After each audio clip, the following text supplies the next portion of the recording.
Welcome to the funnel. My name is John Shea, and I'm the president of Alignment Group.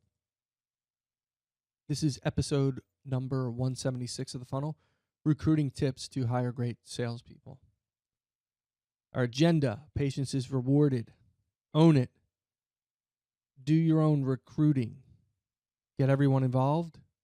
Always be recruiting. And one final note. So this podcast is really about developing a really good process for recruiting, so you're never caught without candidates in the pipeline. So let's get started. Patience is rewarded. It takes an average of 29 days to hire a sales rep. That's an average. In some cases, it takes a little longer. I can give you examples with new clients who have gone through my hiring process, and the first couple of times, it just takes a little bit of time to get your sea legs under you. And to implement a really good recruiting program takes a little time. So it might be a little longer than 29 days. What you need to do is show some patience here. Don't compromise and settle for the resume that maybe is a little subpar, or you hired off the resume, or maybe you hired off a reference. Okay, it just doesn't do you any good to do that. Sometimes the success somewhere else isn't transferable. You have to go through the process. Don't disqualify because of the resume, and don't overqualify because of the resume. Maybe there's a typo on the resume. Don't disqualify them. It could be a typo. My point is to be patient and try to find the right person for the right job for your company, because settling is dangerous. We all know the financial ramifications of a bad sales hire, right? If you're good and you realize your mistake, you can end it in 30 days. 9 times out of 10, that doesn't happen. It doesn't happen after 90 days. Generally, it's 6 months to a year, and in some cases, even longer before a decision is made. Or maybe they finally get tired and leave. And look at all that lost revenue and profit. We know that. The other side of it is the cultural problems that you have. Other people in your company are looking at you, whether you're a manager or a business owner, and they're saying, why did you hire this person? Deep down inside, they're telling you that. How many times have you let somebody go? Or somebody leaves and you say, you know what, I'm kind of glad that they're gone. You're thinking to yourself, and people come in and say, hey, it's about time. Especially when you let someone go. It's about time. What are you waiting for? They've been underperforming for a year. And, you kick them out of your office, say it's none of your business. But deep down inside, you know that they were right. And it's kind of sad. You're not fooling anybody. You're just creating a major cultural impact on your company by carrying around dead weight. Maybe it's just underperformance. That's one thing. But what happens if they're negative? Or they're just not a very good person, or they don't fit with the group? What do you think that does to the morale of the team? What do you think that does to good people? Good people have choices. They'll leave. They don't want to be in that kind of environment. So just keep that in mind when you're hiring a rep, whether it's your first rep or your 100th. Utilize some patience. This next one I call own it. This is pretty simple. You need to own the fact that it's your responsibility to recruit. As a sales manager or VP of sales, if that's your role, that should be combed into your daily, weekly, monthly, quarterly, and annual routine. You need to own the fact that it's part of your job description to hire salespeople. And as a business owner, you need to take ownership of the fact this is an important role, and you need to focus your time and energy on it. Own up to the truth that you are the one that makes the difference here. That the timeliness of your hirings and firings are extremely important. In other words, if you're not owning it, you're probably waiting before you hire somebody, or you begin to recruit for somebody and it's too late. Maybe you just fired somebody. Now you're beginning the recruiting process, or they just quit and you're beginning the recruiting process.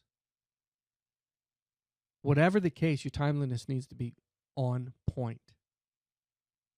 And just remember, lost revenue for you business owners, that's on you. Missed quota, sales managers, VP, that's on you. I don't care how bad the person was. I don't care what happened and what the circumstances were for them leaving the company. You need to be accountable for this. So if someone leaves the company, Maybe it was out of the blue. How much of it do you own? Where are you in your recruiting process? Can you quickly replace them? Now you're going to say, well, you just preached patience. Right. I did. That doesn't mean you can't build a bench. And we'll talk about that in a few minutes. That doesn't mean you can't be prepared for the inevitable. I just had this conversation with somebody today about something that needed to be done for me. And it was like kind of last minute, but it was on time. And I'm having this conversation about why you need to do stuff ahead of time. You need to prepare. Now, obviously, life and business take over, and it doesn't always work out that way. But when you have the time, you should do it. Why? Because inevitably something's going to go wrong. Maybe not this time, maybe next time. And if it goes wrong and you can't complete the task or the project, then who owns that? You own it because you had the time leading up to it to get it done. No, you can't account for every disaster, everything that gets thrown up in your face, everything that just pops up out of the blue. But what you can account for is your time, and you can own the things that you're supposed to do. And it's right here. So if there's anybody to blame for missed quota or missed revenue or slower growth, it's you. It's your role to hire, develop, train, support salespeople, coach salespeople. So own it. That's why we're talking about doing your own recruiting. A lot of times I've heard in the past, and I've been in a company where we've had HR, pretty good sized HR department to support our efforts, maybe help us with the recruiting efforts, bring in process candidates, et cetera, kind of handle the nitty gritty details, and we handled the interview process. And I heard it from managers. Well, HR didn't do this, HR didn't do that. I go back to own it. You need to do your own recruiting. And there's a number of ways to do that. First, you need to set up a system, okay? I think it's important to understand that it becomes part of your everyday job. So there's a way to do recruiting. One is the passive way, right? You reach out on LinkedIn, and maybe you develop some relationships. And you don't have a job right now, but I might have something in the future. Would you be interested in sitting down and talking to me? And you just cultivate relationships, and you stay in front of those relationships for an extended period of time, right? You're consistently messaging them, grabbing a cup of coffee on occasion, just letting them know that you're there and you're thinking about them, and that maybe at some point there might be a job available. That is a process in and of itself, and that needs to be worked daily and monthly and so on and so on. Why? Because you're planning for the inevitable or the unexpected. Something's going to happen. Just when you think you're cruising along, bam, someone walks in and quits. Maybe their significant other got transferred to California, and you're on the East Coast. Maybe they don't want to sell anymore. Maybe they weren't good and you need to get rid of them. That's not the time to start recruiting. The time to start recruiting is when you're at your best, when you're strong. And you do your own recruiting on an ongoing basis so you're prepared for the unexpected. The proper messaging needs to be laid out. Think about how you message. And if you go back a bunch of podcasts, I talk about sales 101 and marketing 101, doing a little inbound work to bring candidates to you. What kind of messaging are you sending out? Who are you trying to attract? You're trying to attract millennials. That's a different conversation. So make sure your messaging is correct, and you have your email set up, and you have your LinkedIn connections set up properly. Maybe you reach out to people you're connected to and say, hey, I noticed this person. Can you make an introduction for me? You go to events all the time, right? You go to business events. There's salespeople there. There's vendors that know salespeople. Work your network. I'm going to tell you to set aside the time. Build out the process for recruiting on your own. Don't just say, I'm going to recruit. This is what happens all the time. Sales reps say, well, how are you, when I say, how are you going to get to your number? I'm going to work harder. I'm going to make more calls. I'm going to try more. I'm going to get up early in the morning. Okay? Now what I want you to do is give me a detailed plan of how you're going to do that. Okay, you're going to make more calls. Quantify that for me. What do you do now, and how do you do it? And how are you going to manage more calls? Let's just say it's something that simple, right? How are you going to do that? Every day, I'm going to wake up at this time, blah, blah, blah. I'm going to set aside this amount of time every Monday, Wednesday, and Friday to make connections. Or every Monday morning, I'm going to make connections. It doesn't matter. Just understand that saying you're going to do it and doing it, and we know this, are two different things. Set aside the time, develop a plan, execute on that plan. Build yourself a process for doing your own recruiting. Keep the pipeline full of potential candidates because the unexpected is going to happen. And when you are moving towards the expected, you know there's somebody you need to move on from. Wouldn't it be nice to have a bench and you can make a quick decision? I'd suggest you make the decision anyway, but assuming that you're going to make a decision here, wouldn't it be nice to have a bench to fall back on instead of worrying about where your number is going to come from? Next, I'm going to tell you to get everyone involved.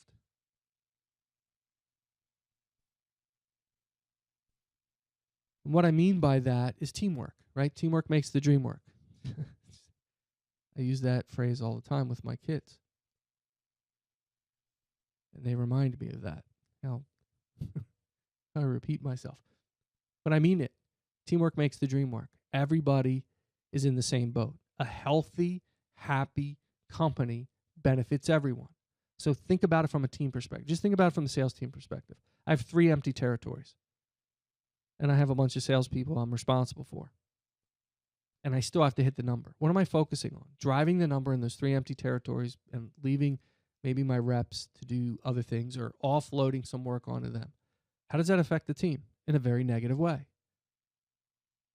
Because I'm more concerned about the empty territories and the revenue number and dumping stuff on them instead of developing and coaching and helping them grow their careers, which in turn grows revenue and profit and then grows the company. Where I'm worried about keeping my job because I have 3 empty territories. Everyone benefits from a healthy sales team. So why not get them involved? Why not have team goals? Why not ask your salespeople to reach out to their Facebook friends and their LinkedIn friends? Do you know anybody interested? Okay, we're talking about referrals here. But if everyone's involved and you set aside a little bit of time monthly just to talk to your team about recruiting efforts and what they see out there and what they're running into and how we could potentially take advantage of the situation if someone's available to us, why not? There's just as much at stake for them as there is for you. And traditionally, sales is a very selfish business. I'm in it for myself. If I sell a lot and make my money, everybody's going to leave me alone. It doesn't work that way anymore. There's a lot involved in complex sales, especially on the like the software and the hardware side, where you need other team members to be successful. You need to draw on experience. Or it might be a large project where a lot of people are involved.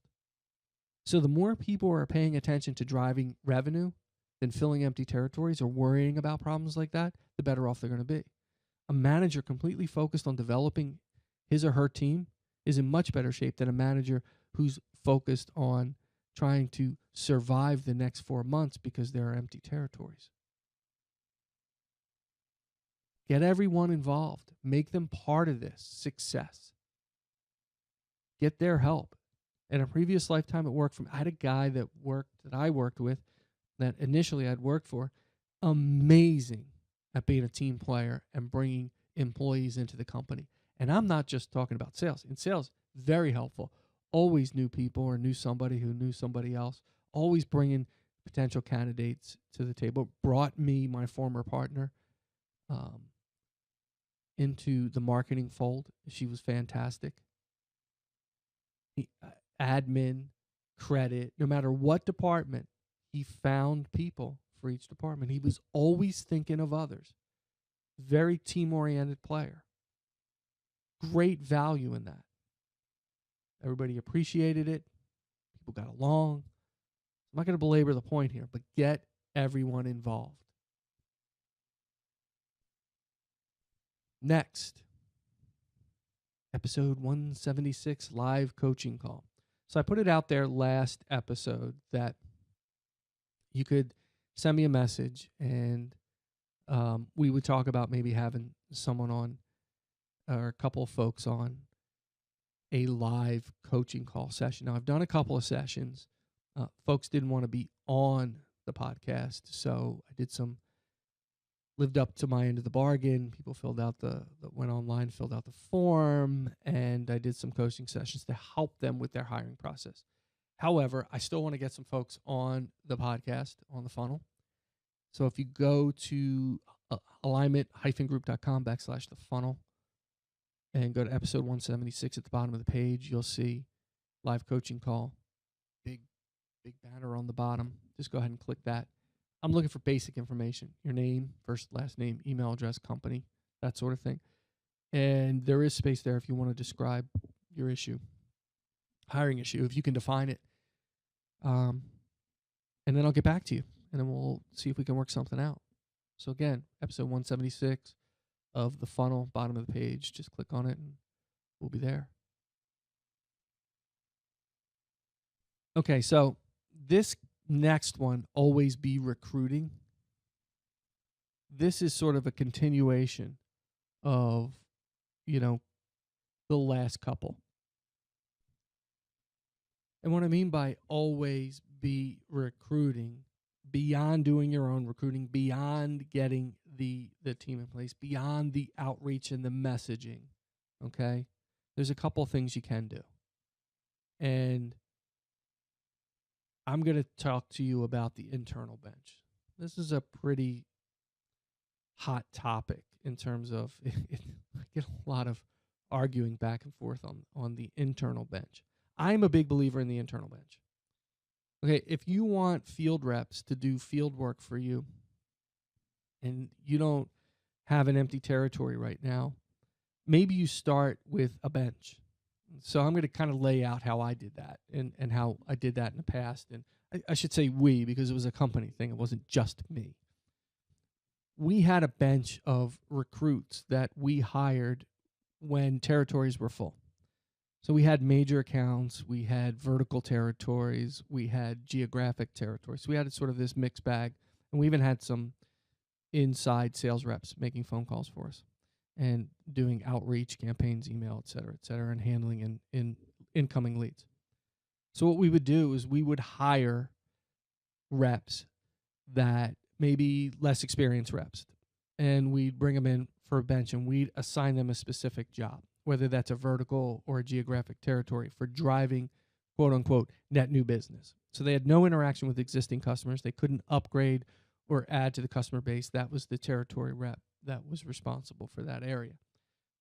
But our territory reps and our vertical reps were pretty busy with the existing customers. So there really wasn't a whole lot of loggerheads at this. They weren't bumping into each other.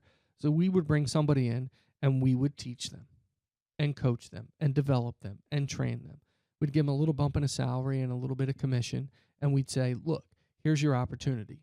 Learn how to be really good salespeople here. And when an opportunity for a territory makes itself available, you will have the chance or the opportunity yourself to apply for that role. It wasn't an automatic, right? I hired you, somebody left the territory, I'm dropping you into territory. You had to earn the right, and you had to earn the right through benchmarks and gates, and we went through the onboarding process. We taught them how to sell. They had to sell a certain amount, and then when they were ready, if there was a territory available, we dropped them in a territory. We usually hire 2 at a time. Creates great competition, great camaraderie. They have somebody to sort of talk to about the ups and the downs, et cetera, and it just worked out well for us.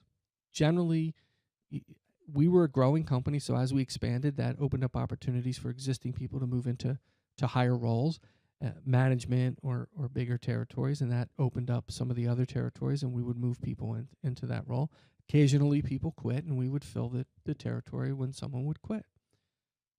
The average for us was 5.5 years, I think, sales rep stayed with the company. So it wasn't like we had a ton of turnover, but what this did for us is it kept an internal bench, and we never, and I mean never, had an empty territory. If we decided we wanted to develop a vertical market, we could do the analysis on that vertical market, determine if it was something we wanted to go after, offer it to some of the successful reps internally that maybe wanted to move into a different role, a higher role, maybe it paid a little bit more money, without any worry, because we had a bench to fill the territory. We never had to worry about, hey, I'm moving this person here, and now I have to fill that. What am I going to do? Never was a problem, because we had the internal bench, and I loved it.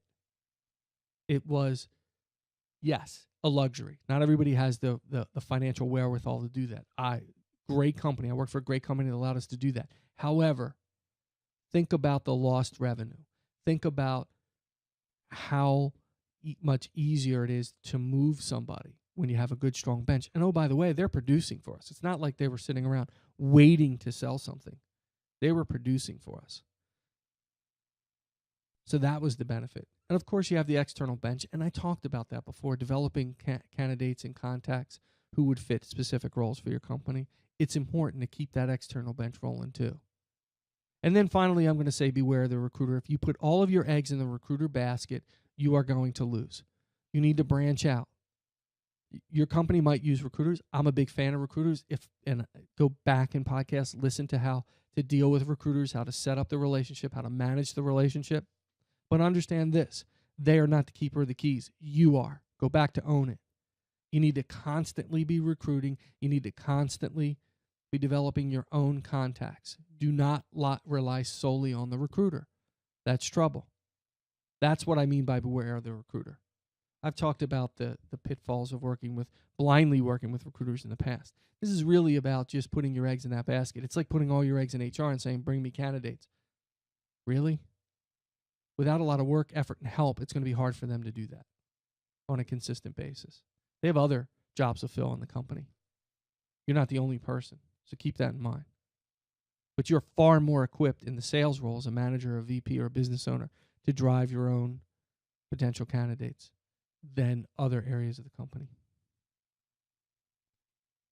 Finally, one final note. All of it is for naught if you don't properly onboard a sales rep, build a plan to get them up to speed in as quick a time as possible. On average, that's about 90 days. They should be fully functional within 90 days. I have read blogs and listened to podcasts that say it takes up to a year. That's horse manure. You can do this in 90 days with a proper onboarding program. And keep in mind that if you're an entrepreneur and you're hiring your first sales rep, or you're hiring sales reps to work for your company, you need to be a sales manager. That's coaching, training, and accountability. I work with a lot of entrepreneurs to do this. I build that program for them. They manage. And then when they're ready to hire a manager, they know how to manage the manager. And for you sales managers, your primary role with your sales reps is coaching, training, and accountability. Thank you for listening. Got on my soapbox there for a second. You can subscribe to The Funnel at alignment-group.com/The Funnel. You can find us on Stitcher, iTunes, TuneIn Radio, etc., etc. Please stop by the website. We're on Facebook. At Shay John R is my Twitter. I'm on LinkedIn, on Google+. You can reach me, jshay at alignment-group.com. We're at alignment-group.com. Have great stuff on the website. Stop by the library. There's a lot of good downloads you can get there. Webinars and ebooks, etc., etc. Things that I've done that are available to you for free. We just ask for a little bit of information. Feel free to stop by. Until next time, keep filling the funnel.